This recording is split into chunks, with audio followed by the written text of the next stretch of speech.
Let's roll the intro.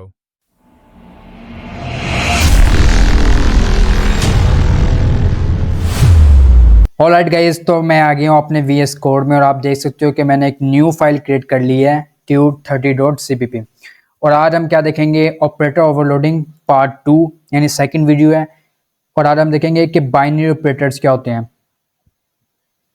Binary means जो 2 और मोर operands के दरमियान वर्क कर रहे होते हैं। ओके, प्रीवियस वीडियो में हमने यूनियन ऑपरेटर्स देखे थे, ठीक है। और यहाँ पर हम क्या देखेंगे, बाइनरी ऑपरेटर्स को हम देखेंगे। ओके, और बाइनरी ऑपरेटर्स क्या हमारे पास ये सारी चीज़ें हैं, इनके अलावा और भी होते हैं, हम आगे इनको देखेंगे। तो यहाँ पर मैं आता हूँ और यहाँ पर आकर मैंने पहले से कुछ लिख लिया है, एक क्लास बना ली है टेस्ट के नाम से, जिसमें क्या है 2 मेंबर्स हैं, num1 num2।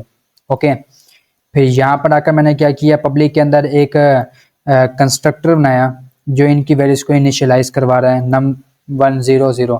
आप ये करें या ना करें, आपकी मर्जी है। ओके, फिर यहाँ पर आकर मैंने गेट फंक्शन बनाया जिसमें क्या हो रहा है, num1 और num2 की वैल्यूज को गेट कर रहा है एंड देन यहाँ पर शो करवा रहा है। ओके, सिंपल सा काम है, हम करते हैं। पहले भी मैं यहाँ पर क्या करूंगा कि टेस्ट का एक फंक्शन 2 ऑब्जेक्ट क्रिएट कर लेता हूँ, बल्कि 3 ऑब्जेक्ट्स क्रिएट कर लेता हूँ मैं। ओके, अब क्या करता हूँ, t3 is equal to t1 plus t2, कुछ इस तरीके से मैंने किया। ओके, अब मैं क्या करता हूँ, यहाँ पर मैं देखूंगा तो वो एरर वही थ्रो कर रहा है कि ऑपरेंड्स मैच नहीं कर रहे हैं, क्योंकि इसकी मैंने अभी डेफिनेशन डिफाइन नहीं की। तो यहाँ पर मैं आऊँगा और प्रीवियस जो हमने सिंटैक्स लिखा था वही लिखूंगा मैं, कुछ इस तरीके से मैंने लिख लिया।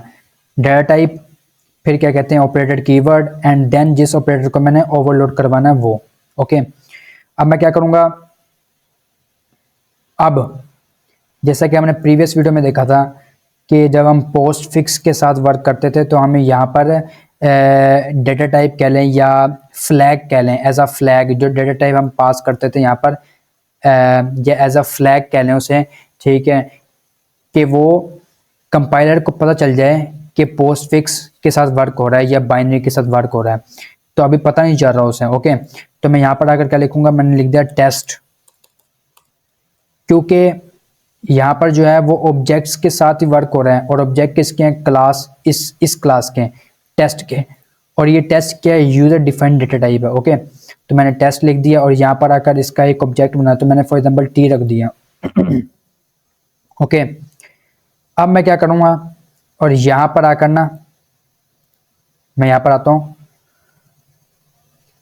और क्योंकि मैं वैल्यूज को रिटर्न करवाऊंगा तो इसकी डेटा टाइप भी मैं टेस्ट ही रखूंगा, कुछ इस तरीके से। अब आप देखोगे कि वो हट गया है, ठीक है, क्योंकि इसकी डेटा टाइप भी टेस्ट है। तो यहाँ पर आकर मैं क्या करूँगा, मैंने एक कोड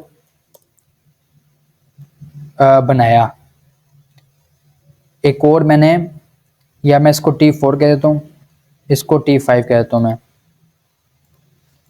एक और टेम्परेरी मैंने ऑब्जेक्ट क्रिएट किया, किस क्लास का, टेस्ट क्लास का। और मैं क्या कहूँगा, मैं कहूँगा T5.num1 is equal to T4.num1 plus num1। अभी आप देखते जाओ, मैं अभी आपको समझाता हूँ ये क्या चीज़ हो रही है। 2 किया एंड देन यहाँ पर भी मैंने 2 कर लिया और यहाँ पर आकर मैंने 2 कर लिया। रिटर्न करूँगा मैं किसको, T5 को,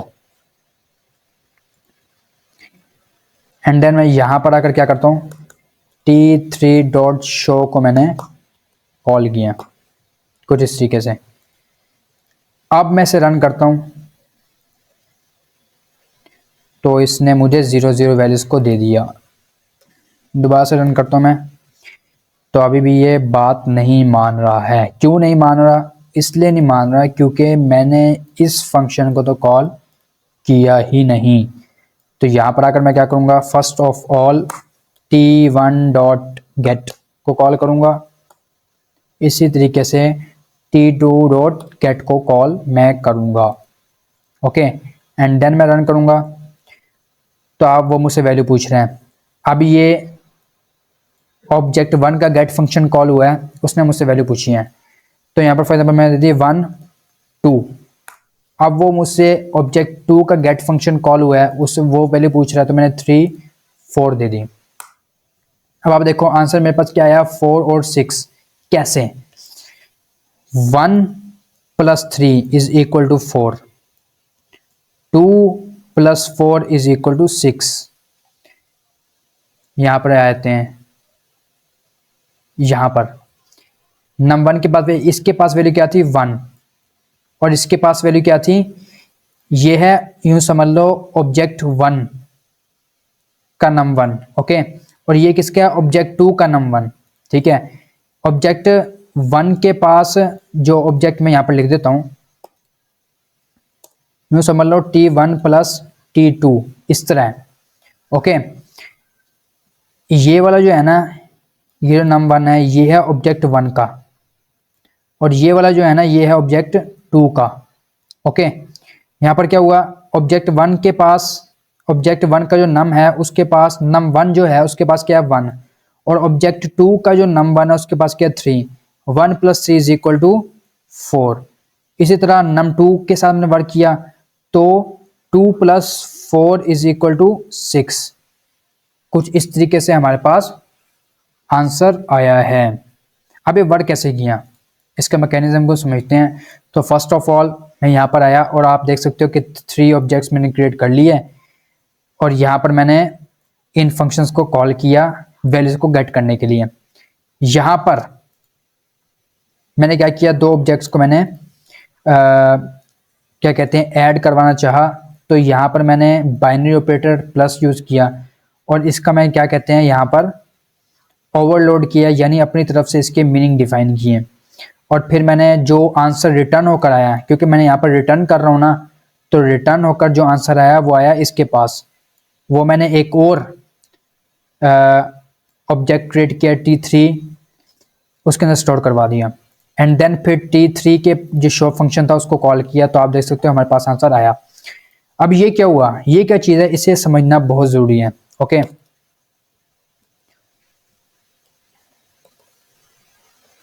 जो मेरे पास लेफ्ट साइड पर है ना, जो लेफ्ट साइड पर ये वाला जो ऑब्जेक्ट है, इसे मैं कॉपी कर लेता हूँ और यहाँ पर पेस्ट करता हूँ। अब आपने तवज्जो करनी है, T1 जो है ना, T1 वो क्या है, act as a calling object, okay, plus T2 ये क्या होता है, acts as a parameter,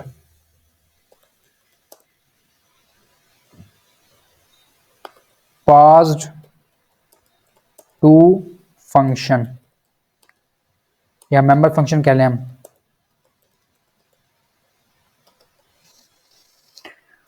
okay.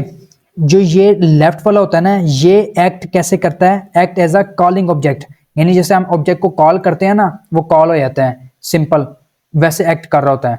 लेकिन जो 2 वाला होता है, जो राइट वाला होता है, ठीक है, यूं समझ लो ये लेफ्ट है ये राइट है, जो लेफ्ट वाला होता है वो एक्ट करता है एज अ कॉलिंग ऑब्जेक्ट, और जो राइट वाला होता है वो क्या करता है, एक्ट एज अ पैरामीटर, जो पास किया रहता है मेंबर फंक्शन पर, ओके। तो आप देख सकते हो कुछ ये कुछ इसी तरीके से ना यहीं पर वर्क हो रहा है, ठीक है, कि यहाँ पर एक को तो हमने क्या कहते हैं ऑब्जेक्ट के जरिए कॉल किया हुआ है नम 1 को, और एक को ऐसे ही कॉल किया हुआ है। बेसिकली ये यही चीजें वर्क कर रही हैं। तो यहाँ पर ना ये T2 है और ये T1 है, ये T2 है और ये T1 है, क्योंकि अभी हमने पढ़ लिया कि जो राइट वाला होता है वो कैसे एक्ट करता है, एज अ पासिंग पैरामीटर, क्योंकि हम यहाँ पर पैरामीटर को पास कर रहे हैं T4 और T4 डॉट num1 को कॉल कर रहे हैं, तो इसका मतलब है ये T2 है, T2 को रिप्रेजेंट कर रहे हैं, ओके। और ये वाला जो है T1, क्योंकि इसके पैरामीटर को एज अ पैरामीटर भेजने की जरूरत ही नहीं, ठीक है, ये सिंपल सा कॉलिंग ऑब्जेक्ट की तरह एक्ट करता है, तो इसको हमने सिंपल ऐसे ही लिख दिया num1 को। क्यों लिखा, क्योंकि num1 की वैल्यूज हमने पहले से गेट कर ली हैं, यहाँ पर गेट हुई हैं, ठीक है। ये आपको ज़्यादा कंफ्यूज होने की ज़रूरत नहीं है, क्योंकि जो डेवलपर्स हैं उन्होंने सिंटैक्स से कुछ इस तरह का लिखा हुआ है, ठीक है। तो आपने बस इस चीज़ को समझना है, लेफ्ट और राइट को, ओके। तो ये हो गया काम। और फिर क्या कर सकते हैं, हम इसको ऐसे भी लिख सकते हैं, कंफ्यूजिंग को हटाने के लिए हम क्या कर सकते हैं, ऐसे भी लिख सकते हैं इसको। आप ऐसे लिखो ऐसे लिखो, वो आपकी मर्जी है, ओके। तो अब ये क्या होगा, ये T1 हो जाएगा और ये T2 हो जाएगा। कुछ इससे कैसे वो आप अपनी मर्जी से जैसे आपको सही लगे एडजस्ट आप कर लें, ठीक है। तो हम देखेंगे कि हमारे पास आंसर आ रहा है। दोबारा से मैं रन करता हूँ, 1 2 5 6। तो आप देखोगे कि 1 + 5 = 6, 2 + 6 = 8। कुछ इस तरीके से हमारे पास वर्क कर रही हैं चीजें, ओके। अब मैं क्या करता हूं, यहां पर फॉर एग्जांपल ये प्लस तो कर रहा है, मैं क्या करता हूं, मैं माइनस कर देता हूं। अब मैं इसे रन करता हूं और यहां पर आकर ना मैं काम करता हूं कि यहां पर आकर थोड़ा ब्यूटीफुल कर लेता हूं तो अच्छा लगे हमें। और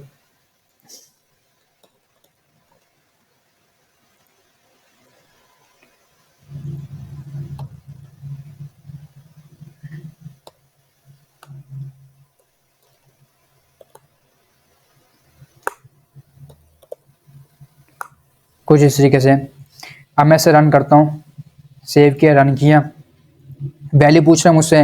तो मैंने क्या किया, मैंने क्या 10 20 एंड देन 5 10। तो आप देखो मेरे पास आंसर क्या आया, 5 आया और 30 आया। कैसे,